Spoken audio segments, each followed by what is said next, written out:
జీవన్ రెడ్డిని మాత్రం వదిలిపెట్టరు. జీవన్ రెడ్డిని వదిలిపెట్టను కాదండి. అంటే జీవన్ రెడ్డికి వ్యక్తిగతంగా నాకు అతనికి నాకు అతని మీద ఉండేదండి. ఈ ప్రజల మీద అరాచకాలు, ఈ అక్రమాల గురించే తప్ప రాజకీయ పంత అండి ఇది. రాజకీయ పంత తప్ప వ్యక్తిగతంగా ఏముంటుంది? అవును, ఇప్పటికైనా అతను 45 కోట్లు నోటీస్ ఇచ్చారు కదా, కట్టేస్తే అయిపోతుంది కదా. మీకేమైనా బాధనా?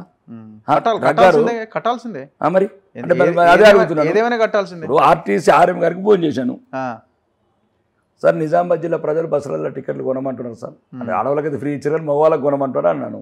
ఎందుకండి అన్నారు. ఎందుకండి అంటే మరి మీరు వాళ్ళు ఏమంటారంటే నాకు యాక్చువల్ ప్రజా దర్బార్లో కంప్లీట్ చేస్తున్నారు, జీవన్ రెడ్డి డబ్బులు ఇచ్చే వరకు మేము కూడా కట్టమంటున్నారు. మళ్ళీ అతనికి ఫోన్ చేశాను ఎస్సీ ట్రాన్స్కోకు, సార్ ప్రజలంతా 87 గ్రామాలకు వెళ్ళి వినతి పత్రాలు ఇస్తున్నారు, మేము కరెంట్ బిల్లు కట్టాము, జీవన్ రెడ్డి 2,70,00,000 కట్టాలి, ఆ కరెంట్ బిల్లు కడితే మేము కడతామంటున్నాం సార్, మరి నన్ను ఏం చేయమంటారు అని చెప్పాను. అంటే మరి 2 నెలల కరెంట్ బిల్ మీకు మీ తొలి వెలుగు ఛానల్లో పవర్ బిల్ కట్టకపోతే పవర్ ఉంచుతారా?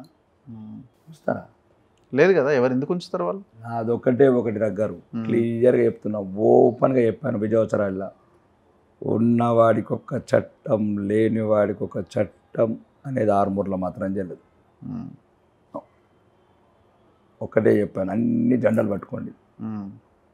మీ విలేకరులకు కూడా ఓపెన్గా చెప్పేశాను నేను, ఎందుకంటే ఆ రోజు రాజకీయాలకు వచ్చిన రోజు చెప్పాను, వాళ్ళు ఇబ్బంది పడకుండా ఇబ్బంది పడకుండా ప్రశ్నలు, సాయంత్రం పోయి ఆ మాజీ శాసనసభ్యులకు ఫోటోలు పెట్టి భయపడడం కదా. ఆ రోజు ప్రామిస్ చేశాను వాళ్ళు, నేను ఎమ్మెల్యే కాగానే నెక్స్ట్ రోజే మీ బేడీలు ఇప్పేస్తాను ఇట్లని చెప్పాను. అంతే. అలాగని నెక్స్ట్ డే 3వ తారీఖు నాడు గెలిచాను, 4వ తారీఖు నాడు అందరికి చెప్పాను రాసుకోండి. అంతే, ఏమన్నా రాసుకోండి. 5 సంవత్సరాల వరకు నాకు పరిమితి 5 సంవత్సరాలు, మళ్ళీ మీరేదో నన్ను ఊహించుకుని మళ్ళీ అంతే.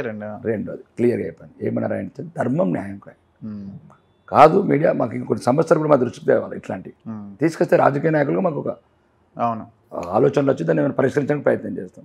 రెండోది రాజకీయ నాయకులు ఇప్పుడు ఈయన చేసిన మర్డర్లు వీటి సంగతి తెలుస్తారా మీరు? కంపల్సరీ. అంటే గవర్నమెంట్ నేను వ్యక్తిగతంగా అదే అంట, మీరు ఇనిషియేట్ తీసుకుంటారు? కంపల్సరీ ఇనిషియేట్ చేస్తాను. సిబిఐ డైరెక్టర్ని కలిసాను, జాయింట్ డైరెక్టర్ని కలిసాను. వాళ్ళు రాష్ట్ర ప్రభుత్వం నుంచి రిక్వెస్ట్ వస్తే చేస్తాం. మర్డర్లు ఇప్పుడు తారి సత్యం ఇట్లాంటి అదే మధ్యలో జర్నలిస్ట్ ఎవరినో సాక్షి అవునట్టు కదా అని చేసుకున్నవాడికి ఎంత పాపం చేసుకుంటే అంత పాపం, పుణ్యం చేసుకుంటే పుణ్యం. కాబట్టి మీరు కూడా పుణ్యమే చేసుకోండి. మీరు మరి ఎమ్మెల్యే కాకముందు ఎట్లా భరించారు ఆ వాతావరణం? ఆడ మంచి ఇల్లు కట్టారు. నాకు ఎక్కువ అక్కడ మందే చెప్తున్నాను కదా, 6 నెలల బిడ్డ మిమ్మల్ని అడ్డుకునే ప్రయత్నం చేయలే? నన్ను ఇప్పుడు కాదు ఎప్పుడు కూడా చేయలేడు. అంతేనా? అది కళ్ళలో కూడా భయపడుతున్నాను. భయపెట్టి పెట్టిరా? ఎట్లా మీడియా ముందు చెప్పాలంటే బాగా ఇబ్బందికరమైన పరిస్థితి. వినయ్ రెడ్డి కానీ అతను కానీ. ఎందుకు అట్లా? నా సంగతి ఎంత తెలుసు వాళ్ళకు, వాళ్ళ సంగతి నాకు తెలుసు. కానీ నాకు ఎందుకంటే వ్యక్తిగతంగా ఇష్టం ఉండదు. అంటే మీ సంగతి ఏందని? నేను ఏందో తెలుసు వాళ్ళకు. మీరేందంటే అంటే మీరేందంటే ఏందని వాళ్ళిద్దరికి తెలుసు. కానీ ఈ మధ్యన ఇద్దరు ఒకటే అయ్యారు దీని విషయంలో. ఇదొక పెద్ద ఎట్లా ఇప్పుడు ఈ క్రిస్టియన్స్ వీళ్ళందరూ కలిసి నా దగ్గర పప్పు ఉడకట్లేదని ఇప్పుడు వినయ్ రెడ్డిని పట్టుకున్నారు, ఆ ఓడిపోయినోడిని. ఆయన ఇప్పుడు పైరవీలు చెప్తున్నాడు హైదరాబాద్. ఇప్పుడు జీవన్ రెడ్డి వినయ్ రెడ్డి ఒకటే. ఇప్పుడు మొత్తం ఎక్కడ చాలు చేసుకోవాలని వీళ్ళెంబడి జరుగుతుంది. గవర్నమెంట్ మేనేజ్ వీళ్ళు ఓడిపోయింది కదా కాంగ్రెస్. చాలా మందికి చెప్తున్నాడు బాగా అప్పైనా ఎట్లన్నా చేయండి అని ముఖ్యమంత్రి గారు మంత్రి గారు చుట్టూ తిరుగుతున్నాడట. అదే ఒకరు అడిగారు మంత్రి ఫోన్ చేసి, రాకేష్ చౌదరిని నేను అన్న ఎట్టి పరిస్థితిలో ఒప్పుకోను. అంతే. రెండోది ఈ విషయంగా కూడా ఒకటి మీకు ఈ మీడియా ముఖం కూడా చెప్పదలుచుకున్నాను. గౌరవనీయ తెలంగాణ ముఖ్యమంత్రి గారికి అసెంబ్లీలో వీలైతే మాట్లాడతాను. దయచేసి మేము రాజకీయాలకు వచ్చింది ఆత్మగౌరవం గురించి. ఆత్మగౌరవం నుంచి అసెంబ్లీ వరకు వచ్చాము. ఈ మధ్యన ఓడిపోయినోడు మా ఆత్మగౌరవాన్ని కించపరిచే పనులు చేస్తున్నాడు. మీ ఓడిపోయిన అభ్యర్థి ఇట్లాంటి ప్రజాస్వామ్యానికి మంచిది కాదు. అలా అనుకుంటే మీరు కూడా మీ గవర్నమెంట్కు బెస్ట్. ఆ పాత మంత్రులు రివ్యూ చేస్తారు. ఇంకా మీరెందుకు, ప్రజలు మిమ్మల్ని ఎందుకు గెలిపించారు, మీరెందుకు ముఖ్యమంత్రులు, మీరెందుకు మంత్రులు? అంతేనా కాదా? ఇప్పుడు ఎవడో ఓడిపోయినోడు పోయి ఆఫీసర్లను పిలుచుడు, రివ్యూ చేసుడు, ఫోటోలు దిగుడు, ఇది తప్పు. ఇది ప్రజాస్వామ్యానికి ముప్పు. ఈ ఛానల్ చూస్తున్న ప్రతి ఒక్క రాజకీయ నాయకుడికి, గౌరవనీయ ముఖ్యమంత్రి గారికి, గవర్నర్ గారికి దయచేసి నేను పర్సనల్గా కలుస్తాను. ఇట్లా ఆత్మగౌరవాలను అణిచేస్తే మళ్ళీ మీరు ఇబ్బంది పడతారు. సేమ్ ఇప్పుడు ఎట్లయితే మా ఆర్మూర్లో ఓడిన వినయ్ కుమార్ రెడ్డి ఎట్లయితే రివ్యూలు చేస్తున్నాడో కాంట్రాక్టర్లకు బెదిరింపులు చేస్తున్నాడో, నిన్ననే ఒక కాంట్రాక్టర్ బెదిరింపు చేశాడు, 25 కోట్ల వర్క్ చేస్తున్నాడు, నచ్చి కలుస్తావా కలవని. అతను అన్న సమాధానం దిమ్మ తిరిగిపోయింది అతడికి. రాకేష్ రెడ్డి గారి ఎమ్మెల్యేనే బ్రహ్మాండంగా రూపాయలు లంచం ఇవ్వకుండా పని చేసుకోమంటున్నాడు వీడేవాడని. కాబట్టి చెప్తున్న గౌరవనీయ ముఖ్యమంత్రి గారు, దయచేసి వారిని అదుపులో పెట్టండి. అన్నిటికి తెగించి వచ్చాను నేను. నాకు ప్రజలే ప్రాణం, ప్రజాస్వామ్యమే ప్రాణం. దేనికైనా రెడీ. దేనికైనా రెడీ. నేను అదే చెప్తున్నాను, దేనికైనా రెడీ. నేను అదే చెప్తున్నాను కదా, ఆత్మగౌరవం గురించి పోరాడి అసెంబ్లీకి వచ్చిన వాళ్ళం. మా ఆత్మగౌరవం కించపరుస్తుంటే మేమెందుకు ఒప్పుకుంటామండి?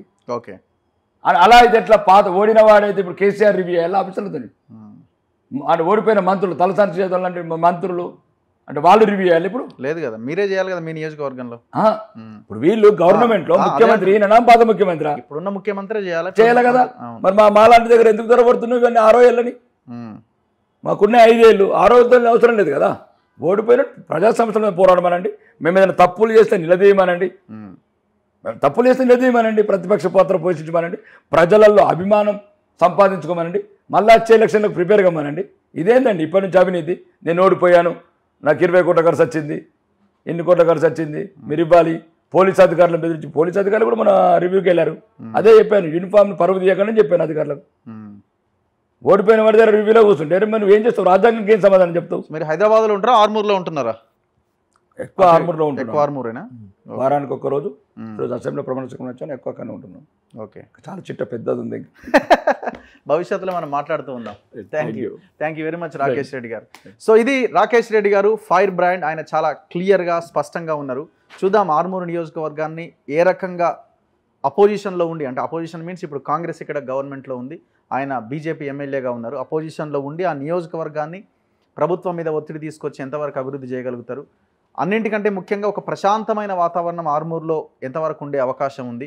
సో ఆయన పోయిండు, మళ్ళీ ఈయన కొత్త ఆయన వచ్చిండని అనుకునే సిచ్యువేషన్ ఏమన్నా ఉంటుందా? ఇవన్నీ మనం భవిష్యత్తులో చూద్దాం. ఒకవేళ ఆయన తప్పు చేస్తే ఖచ్చితంగా క్వశ్చన్ చేద్దాం. చూస్తూనే ఉండండి మన తొలి వెలుగు.